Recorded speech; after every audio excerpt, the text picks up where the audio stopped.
अब किसी को सपने देखने से तो हम नहीं रोक सकते हैं, लेकिन मुद्दे इतने हैं क्योंकि जवाब बीजेपी को देना है।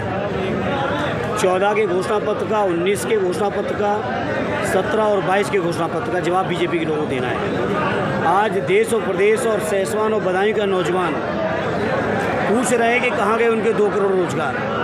यहाँ के किसान पूछ रहे हैं कहाँ गई उनकी दूनी आमदनी। यहाँ के आम जन पूछ रहा है कहाँ गई महंगाई की मार जो कम करने का वादा हुआ था। लोग पूछ रहे हैं, जो लोग कहते थे कि देश नहीं बिकने दूंगा, आखिर पूरे देश को क्यों बेच डाला। लोग जानना चाहते हैं आखिर स्विस बैंक का पैसा कब आया और कब कहाँ गया। तो सवाल तो जनता के बीच बहुत हैं और बीजेपी के लोगों ने कुछ किया नहीं है और जनता इस बार जवाब देगी। सदन के अंदर साथ जो घटना घटी गई उस पर बलूंदर सिंह भाजपा का समर्थन कर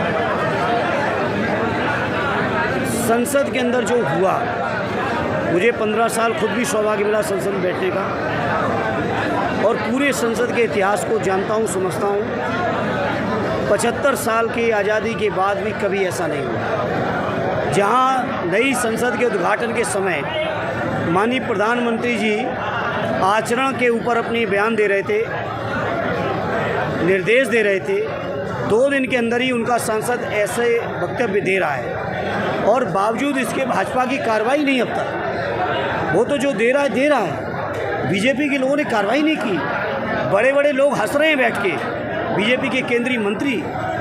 ये मैं समझता हूँ पूरे लोकतंत्र के लिए इससे बड़ी अफसोस की, शर्म की कोई दूसरी बात नहीं हो सकती। ये केवल कुंवर दानिश के लिए नहीं कहा, हमारे गठबंधन से जीते हुए सांसद के लिए ही नहीं कहा, बल्कि पूरे देश के हमारे अल्पसंख्यक भाई, हमारे पिछड़े लोग, हमारे अनुसूचित जाति के लोग अपमानित महसूस कर रहे हैं और देश के लोग जवाब देंगे चुनाव में वोट के माध्यम से। आज मोदी जी देश को बड़ी सौगात देने जा रहे हैं, 9 वंदे भारत यात्री।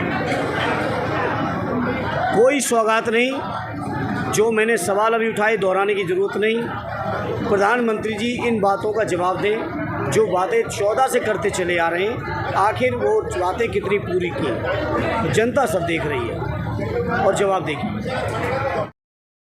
यूपी में लोकसभा का आगाज अभी नहीं हुआ, लेकिन सपा नेता और पूर्व सांसद धर्मेंद्र यादव लगातार बदायूं लोकसभा सीट पर प्रचार प्रसार करने में जुट गए हैं। तो तस्वीरें साफ हो चुकी हैं कि बदायूं लोकसभा सीट से एक बार फिर धर्मेंद्र यादव फिर सपा से मैदान में होंगे। ये तस्वीरें देखिए किस तरीके से कार्यकर्ताओं के साथ बैठक कर रहे हैं और 2024 की तैयारी कर रहे हैं, क्योंकि इस सीट पर कभी समाजवादी पार्टी का दबदबा रहा करता था, लेकिन धर्मेंद्र यादव 2019 के लोकसभा चुनाव में इस सीट से चुनाव हार गए थे। लेकिन 2024 में धर्मेंद्र यादव बीजेपी को बड़ी टक्कर देने की रणनीति अभी से बनाने का तैयारी शुरू कर दी।